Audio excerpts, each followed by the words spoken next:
When you need a mortgage, don't stress at all. Just tune right in and give these guys.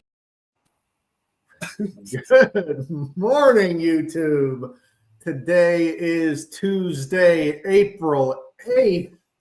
And fellas, we got our butts beat up yesterday in the market. Holy crap, what a Monday it was. How are we doing today? Good morning, fellas. Good morning. Good morning. It was a bloody Monday, but not for the same reason we thought, right? No.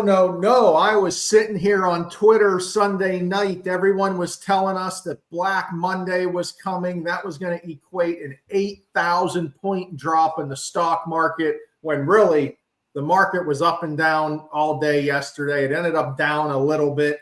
But the real news was the beating mortgage interest rates took, and all that positivity we saw last week, guys.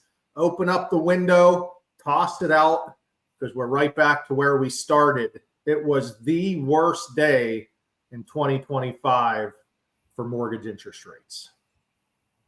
Yeah, it's unfortunate. Had a nice trip to come back to this business and get smacked in the face right away. I didn't even know what to do. It started off bad and kept getting worse. There was no stopping the train. I mean, Anthony, yesterday was the definition of why you have to have your home buying team set up. You have to be ready to go when you're buying a home. If you think you can put in an offer, drag your feet, and wait a week to lock in your interest rate, you're not listening to us.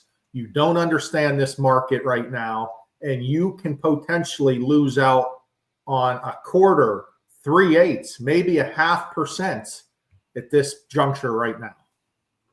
Yeah, I mean, we say it all the time. You know, we got to keep things moving as soon as your offer gets accepted. So we can't lock that rate in until that accepted offer is in our hands, and we have all your documents. So waiting and shopping in that same process is only hurting yourself. Unfortunately, the rates are changing 3 to 4 times a day. And when we tell you, hey, we need to get this moving and lock it in, we're not lying. So when you call us back the next day and ask us for the same rate and we can't give it to you, you can't blame us. It's the market.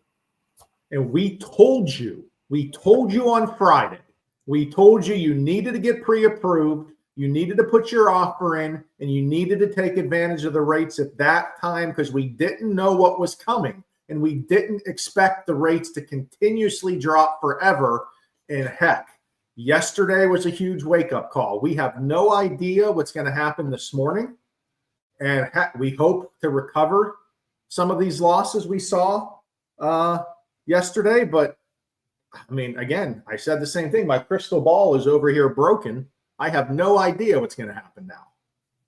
I would love to just get back half of what we lost yesterday, or half of a half. Would that be a quarter? We'll go with a quarter. I'll take a quarter back of what we lost yesterday. It was that bad. I think, Ant, let's pull it up. Let's show the people exactly what yesterday looked like. And guys, as you can see, that right-hand red line was yesterday.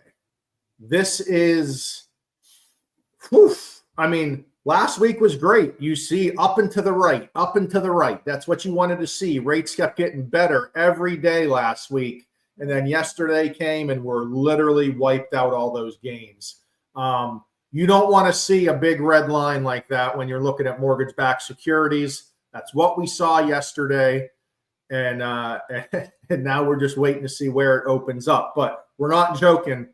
Look at that. That is 1 week of positivity gone in one day. It went up the Jackrabbit Hill and fell off the pitfall. Sheesh. It sure did, Tommy. It was a Kennywood roller coaster yesterday. Sheesh. There's a lot of negativity. I guess negativity is not the best word, but on my actual app itself, we get those updates and push notifications, and it was negative price. It just kept coming in. It seemed like every 30 minutes yesterday. And guys, remember, The rates are like a stock price. They're constantly going. So once they get worse and that interest rate is gone, it's gone. You either have to sit and float your rate and hope it comes back, or you have to pay points to get the lower rate you were going to get for no cost. Those are the only options. So please, please, please pay attention to this market and understand the second you get that offer accepted, you have to be talking to us so we get your rate locked in. Yep, 100%. That's I'm battling one right now. Unfortunately, we floated the rate and thought we were going to get a little bit lower here coming towards the latter half of the month, but they ended up moving their closing up a month. So we're kind of in trouble. We're in shock here trying to figure out what to do with this rate currently.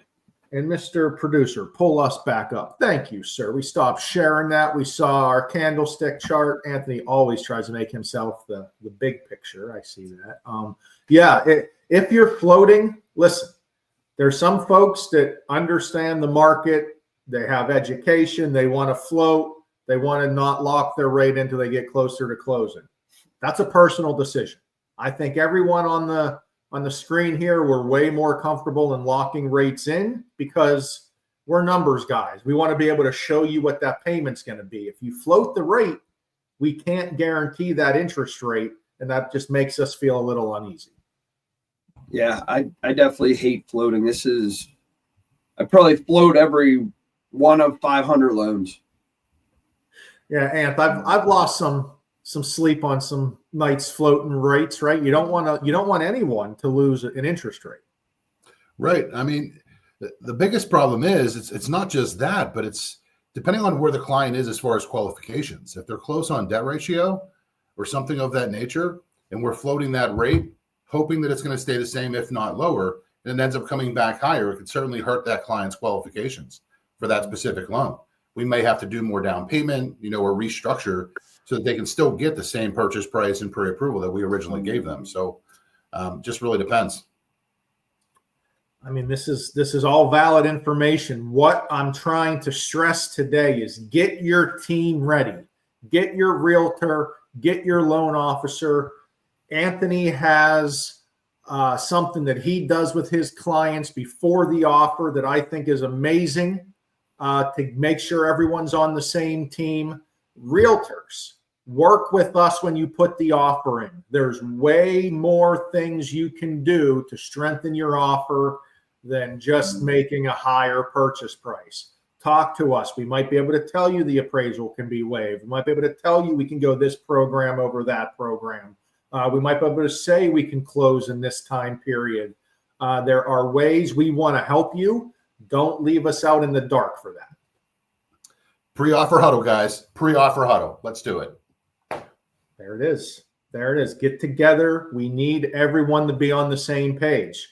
And agents, if you're working with us, we're ready to help out. We'll get you what you need for the offer. Don't try to quote your rates and terms and get yourself into a pickle. That's what we're here for, to be your teammate and get the financing done. Yeah, good stuff. Give us a call today. All right, boys. Masters week. Got my master shirt on. Oh, pointed the wrong way. I'm not good at this. Here we go. Masters week. Can't wait. TJ's birthday's on Saturday. It's a little Masters themed birthday party. It's going to be awesome. So love that. Love that. Well, happy 1 year old to the youngest Burko, and we will see you fellas Friday. See you guys. Tom, Ryan, and Anthony. Oh, they